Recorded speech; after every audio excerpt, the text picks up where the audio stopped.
Oke. Nah, ingat bahwa kemajuan sebuah negara akan ditentukan seberapa cepatnya dia mendapatkan informasi. Ya. Merusak mata juga. Betul. Mata pencaharian. Jadi alat-alat itu memang ada yang positif bagi anak-anak. Pengalaman Bago. PB.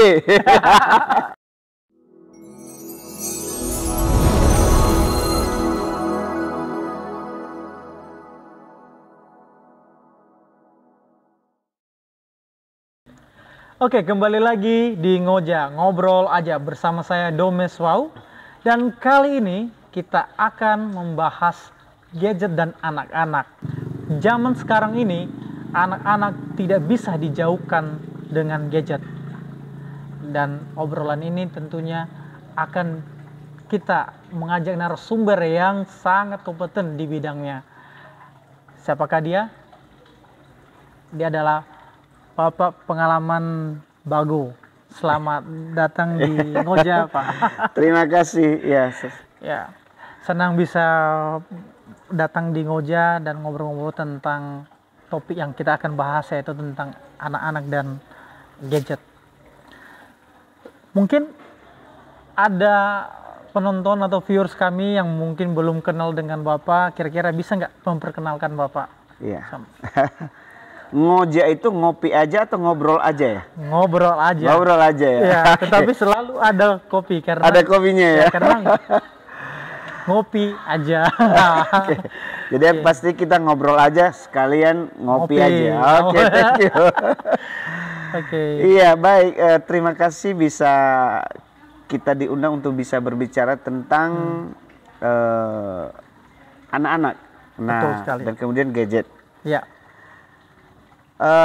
Soal harus dikenalkan, yang memang harus dikenalkan, ya, kecuali orang udah terkenal. Ya, jadi kita masih posisinya harus diperkenalkan ya kan, buat pemirsa. Buat teman-teman Ngoja ya. Iya, teman-teman Ngoja boleh gabung-gabung ke depan ya. Iya, kali ini terima kasih. Saya itu Fodaroji Pengalaman Bago, STH, dan di satu periode ini kita secara khusus di Nias Selatan ini ya. Kita berbicara di Nias Selatan dulu sebagai pendamping anak yang di SK-kan oleh pemerintah setempat. Nah, di dalam kesehariannya kita sebagai pendiri sekaligus sebagai Chief Eksekutif di Lembaga Obor Berkat, kita juga sekarang ini sedang menangani 2.500 anak untuk kita kita tangani.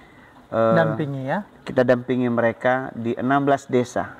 Berarti ini tidak salah Pak. Berarti tidak salah saya memilih narasumber kali ini tentang gadget dan anak-anak ya. Narasumbernya sudah pas banget. Nah, jadi lanjut Pak. Jadi ya selain saya di ini bergelut juga di bidang pendampingan anak, juga sebagai masyarakat Nias Selatan khususnya sekarang ini kita sedang sebagai pengurus lah ya, sebagai ketua himpunan masyarakat Nias Kabupaten Nias Selatan. Ini bukan main-main ini kayaknya. Itu. Saya makanya tadi saya agak sedikit kaku ngobrol dengan Bapak, soalnya kayaknya ini acaranya selalu yang formal Pak. Gitu ya. Kita sedangkan mau undang ke Ngoja.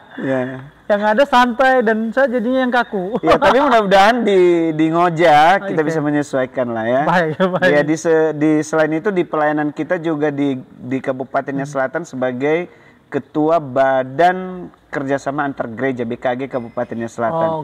Jadi ada agamanya, ada masyarakatnya, ada sosialnya, ada kemanusiaannya. Jadi ini yang terus kita. Jadi teman-teman. Selain tentunya pelayanan di gereja. Jadi kalau masalah anak itu sepertinya sudah hampir setengahnya lah dunianya kita. Setengah dunianya untuk anak-anak. Iya, untuk anak-anak. Kita jumpa di gereja, di masyarakat, di sosial, ya semua jumpa dengan anak-anak. Iya, seperti itu. Berarti ya saya bilang tadi bahwa tidak salah saya memilih narasumber yang mana pada saat ini kita akan membahas tentang gadget dan anak-anak. Dari awal tadi saya sudah sampaikan anak-anak zaman sekarang ini tidak bisa dijauhkan dengan gadget. Nah, kira-kira Pak, bagaimana menurut Bapak, tanggapan Bapak tentang anak-anak dan gadget pada masa kini? Ya, memang ini ada dua hal yang kita bahas. Pertama, gadget sendiri, dan kemudian anak-anak. Betul. Nah, apa itu tentunya gadget itu? Gadget itu. Nah, jadi kita memang harus dibawa ke dunia sedikit lebih terupdate. Betul. Dengan alat-alat seperti itu. Jadi pada dasarnya itu tidak ada yang salah dengan alat-alat elektronik yang berfungsi untuk alat bagaimana mendapatkan informasi hiburan, mendapatkan informasi pendidikan, bagaimana mendapatkan informasi tentang perkembangan dunia, bisa juga tentang ilmu pengetahuan yang sekarang ini ada dan bisa bisa dieksplor, kemudian bisa diserap melalui alat-alat gadget ini. Betul sekali. Nah, ini yang memang sangat relevan sekali dengan dunia yang sekarang, terutama dengan anak-anak itu sendiri. Betul. Nah, itu kalau gadget ya. Nah, kemudian kalau kita bicara tentang anak-anak, siapa sih anak-anak? Nah, kalau di Undang-Undang tentang Perlindungan Anak, anak itu adalah mereka yang berumur di bawah 18 tahun. 18 tahun sekarang ya. 18 Dulu tahun. 17. Dulu 17, iya. Iya, sekarang 18 tahun. Jadi apakah dia sudah menikah atau belum? Kalau umurnya itu yang sudah ditetapkan, dia sudah termasuk anak-anak gitu. Mungkin kameramen saya masih anak-anak. Masih 17-an. Masih 17-an ya. Tadi pertanyaannya, bagaimana menurut Bapak tentang itu? Iya. Nah, tentang gadget itu kan sesuatu yang harus kita syukuri. Ini sesuatu yang Tuhan berikan kepada manusia untuk memiliki daya kreativitas, bagaimana hidup ini bisa dinikmati seindah mungkin melalui alat-alat yang diciptakan itu. Nah, pertanyaannya sekarang, kenapa ya banyak orang tua sekarang agak pusing dengan anak-anaknya mereka soal alat-alat ini? Betul sekali. Nah, alat-alat itu kan bisa berupa alat permainan, main game, bisa berupa televisi, bisa berupa YouTube, banyak sekali. Kemudian HP pintar sekarang, fungsinya itu begitu banyak. Nah, banyak sekarang ini justru orang tua ada yang pusing dengan justru alat-alat itu. Nah, ini dia. Nah, jadi kalau menurut saya itu tidak ada yang salah. Tapi apakah itu harus dibatasi? Apakah harus itu dihilangkan? Atau apakah itu harus diabaikan? Menurut saya sih tidak boleh. Tidak boleh. Kupikir tadi harus dihilangkan. Malah dihilangkan ya? Malah tidak bisa. Berarti kembali ke zaman baheula ya, primitif. Ini dunia yang sekarang terus terupdate. Betul sekali. Ini sudah kebutuhan yang harus. Berarti menurut Bapak bahwa gadget itu adalah kebutuhan manusia saat ini. Kebutuhan. Utama, prima atau ini? Saya pikir ini udah termasuk kebutuhan mendesak sekarang ini. Karena apa yang ditawarkan itu sebenarnya kan pertama kalau menurut saya itu adalah media informasi. Betul sekali. Ini yang menghubungkan seluruh informasi di berbagai belahan dunia sekarang yang cepat yang melalui alat-alat ini. Yang kedua, untuk menyerap ilmu sebanyak-banyaknya harus punya alat ini. Itu makanya dia sangat-sangat betul-betul sangat penting. Apalagi di masa Covid ya, diwajibkan. Kemarin dulu harus ada alat-alat ini. Ya kalau tidak ya ketinggalan terus. Nah, kemudian bagaimana menyerap apa yang disebut dengan hiburan. Nah, jadi kalau manusia itu tidak ada hiburannya, mungkin juga tidak seimbang kehidupannya itu. Nah, jadi ini sangat penting. Penting ya? Ya, penting. Berarti gadget itu sangat penting dan menjadi kebutuhan. Di masa era globalisasi yang sangat tinggi tentang teknologi. Betul. Iya. Nah, selama kan tadi Bapak bilang Bapak mendampingi berapa tadi? 1.000 lebih. 2.500 anak. 2.500 anak, Ya. khususnya di Kabupaten Nia Selatan Selatan. ini. Yang Bapak lihat di sana apa? Ketika melihat apakah ada dampak negatif dan positifnya? Seperti itu. Ini dia. Jadi alat-alat itu memang ada yang positif bagi anak-anak. Ya. Bukan tidak ada juga tantangannya yang kita sebut dengan hal pengaruh negatif. Negatif. Oke. Betul. Nah, kita perlu ingat bahwa alat-alat ini sengaja diciptakan bagaimana supaya anak-anak itu terpengaruh dengan semua fasilitas yang ada. Sehingga bisa jadi berubah fungsinya dari sekedar kebutuhan menjadi meningkat menjadi keinginan.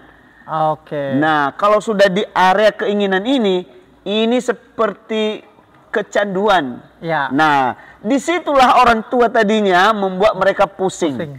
Nah, itu kalau sudah sampai ke level keinginan dan akhirnya masuk di area apa yang disebut dengan kecanduan, ini bahaya. Berarti bahaya juga. Bahaya juga. Nah, apalagi kalau yang menggunakannya itu anak-anak, ini kalau anak-anak itu selalu di kita bagi 3. Pertama 0 sampai 5 tahun itu kita sebut balita. Betul sekali. 6 sampai 12 itu kita sebut mereka sebagai tahap transisi untuk masuk ke remaja. Nah, kemudian dari umur 12 sampai 18 tahun ini kita sebutlah mereka ini sebagai anak-anak yang masuk kepada tahap dewasa. Nah, coba bayangkan anak-anak sekarang karena sudah candu, pengaruhnya begitu sangat luar biasa terhadap anak-anak. Anak-anak di bawah umur 5 tahun pun memakai gadget. Betul sekali. Nah, ini yang memang betul-betul buat orang tua sangat pusing. Dari sisi kesehatannya, dari sisi pengelolaan waktunya, dari sisi penyerapan informasi yang tidak tersaring ya. Tersaring. Maksudnya bukan dia itu yang dia cari, tetapi karena terbuka secara informasi terbuka betul. Di internet, jadi bisa ini. Jadi ya ini tantangannya. Nah, itu. Jadi di hari-hari ini kalau kita bilang ini teknologi informasi ini sudah diciptakan dan sudah menjadi kebutuhan semua orang di berbagai level. Nah, ini kita nggak bisa batasi. Ya. Oke, jadi artinya sisi negatifnya tadi tentang pengelolaan waktu anak-anak tidak ada yang teratur, manajemen waktunya hilang gitu ya. Terus apa tadi yang Bapak sampaikan, ada 3 tadi saya sampaikan. Pertama dari sisi negatif di kesehatan mereka sendiri. Kesehatan. Kemudian karena lupa makan, lupa tidur. Betul. Ya. Terus yang kemudian kedua, sisi negatif pengelolaan waktu. Ya. Kemudian di sisi negatifnya lagi tentang penyerapan informasi yang tersedia di dalam gadget itu sendiri. Ya, berarti tidak tersaring ya. Tidak tersaring. Berarti itu ada 3 poin menurut Bapak bahwa minimal 3 itu dulu secara besar. Mungkin banyak ya, mungkin banyak, tetapi 3 poin besar ini sudah bisa kita simpulkan bahwa ada sisi negatifnya. Betul. Ketika anak-anak menggunakan gadget. Iya.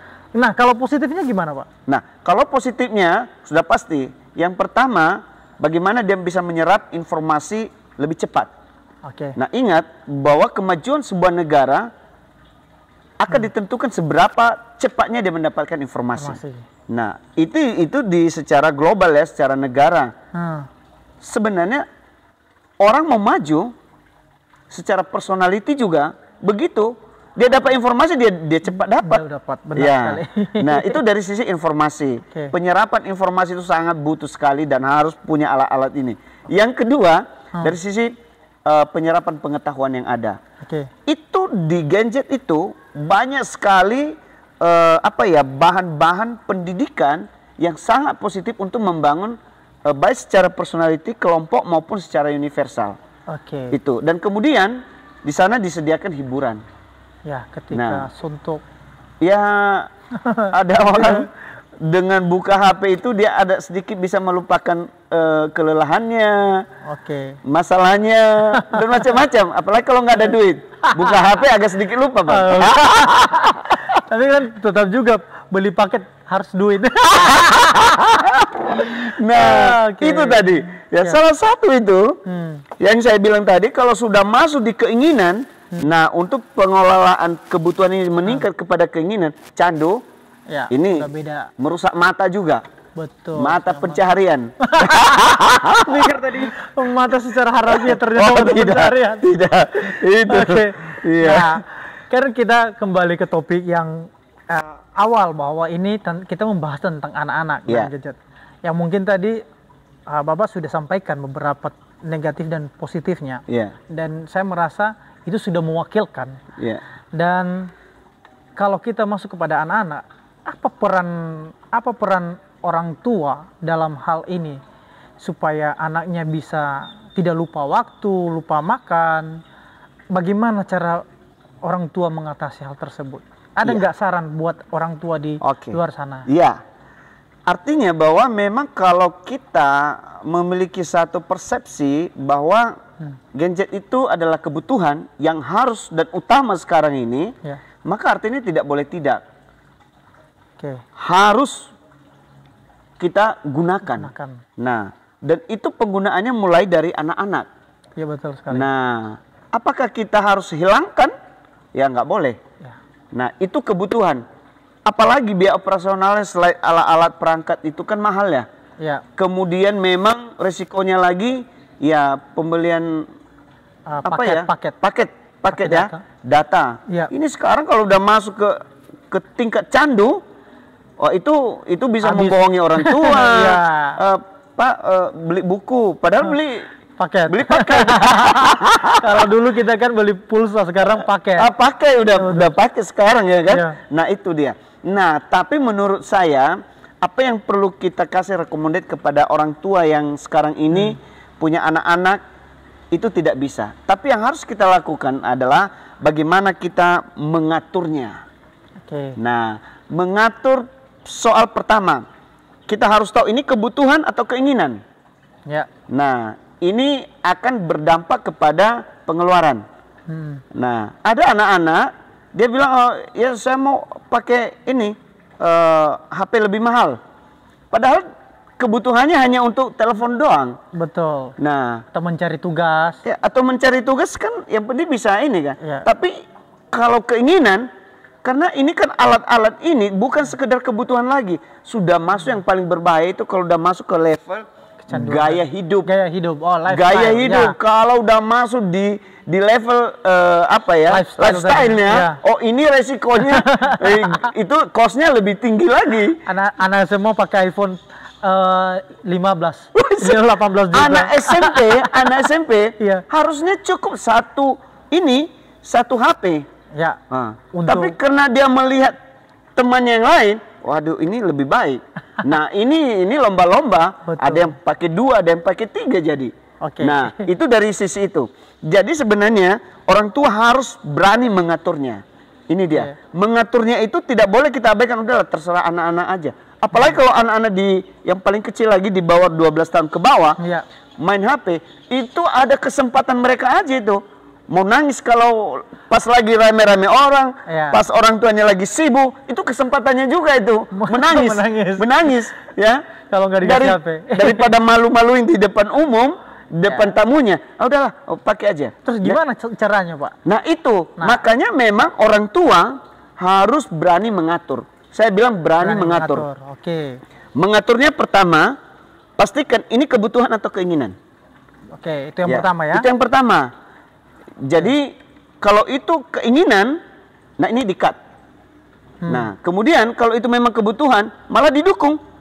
Oke. Oke, untuk siap. memfasilitasi anak, apakah ini kebutuhan pendidikannya, kebutuhan Tugas-tugas sekolah. tugas-tugas sekolah dan seterusnya. Ini harus didukung, malah kita dorong orang tua dukung. Nah itu kemudian cara mengaturnya ya. Ini lihat itu yang pertama. Yang kedua, lihat bagaimana dia menggunakan itu dengan tepat waktu. Oke. Jadi soal waktu ini bukan masalah berapa jam satu hari, Iya. sesuai dengan kebutuhan. Kalau dia misalnya dia lagi cari tugas, kita bilang oh enggak, pakai HP hanya 1 jam ya nggak boleh juga. Dia kan Mengerjakan tugas. mengerjakan tugas. Ya. Nah, tapi ada orang tua bilang, oh, hanya 1 jam ya, hanya 2 jam. Ya. Nggak bisa juga. Karena mencari tugas itu kan butuh waktu. Butuh waktu.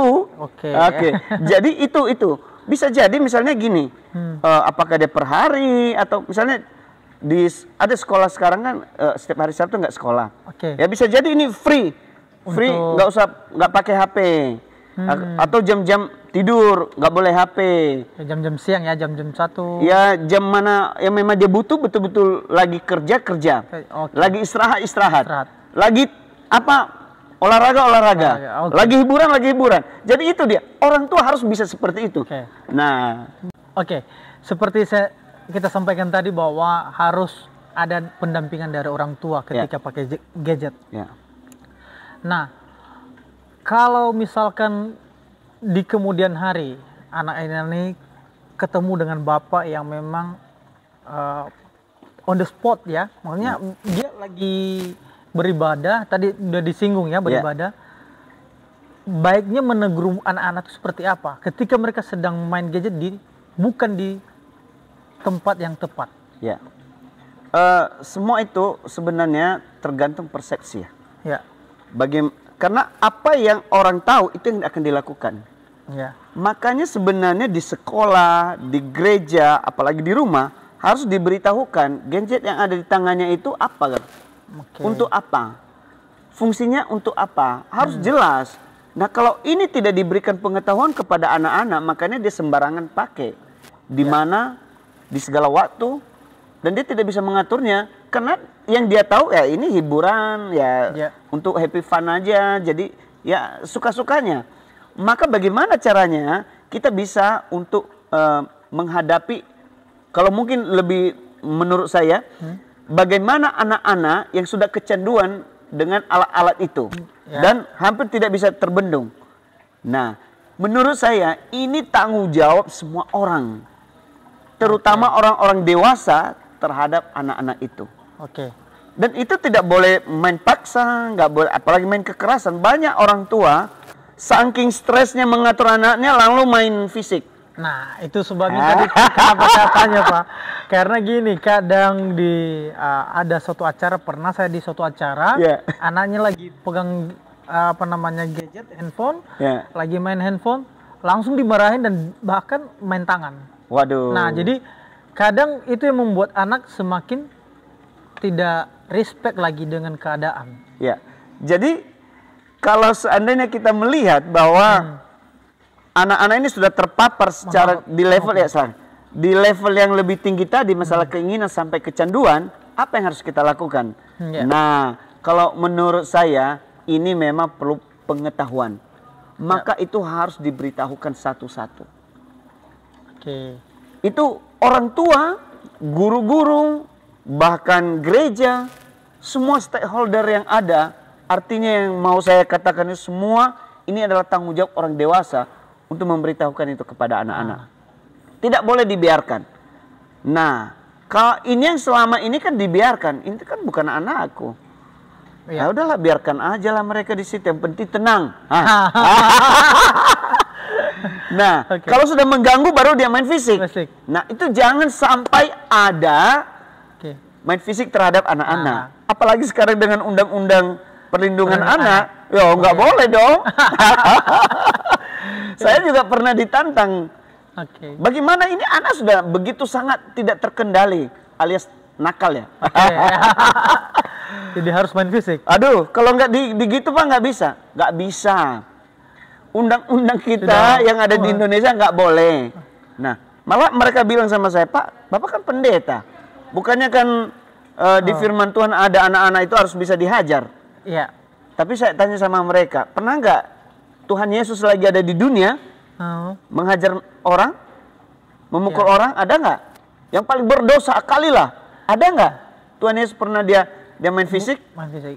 Tidak ada. Tidak ada. Menghajar itu bukan berarti harus main fisik. Bisa menjadi contoh permintaannya. Pak, beli jajan.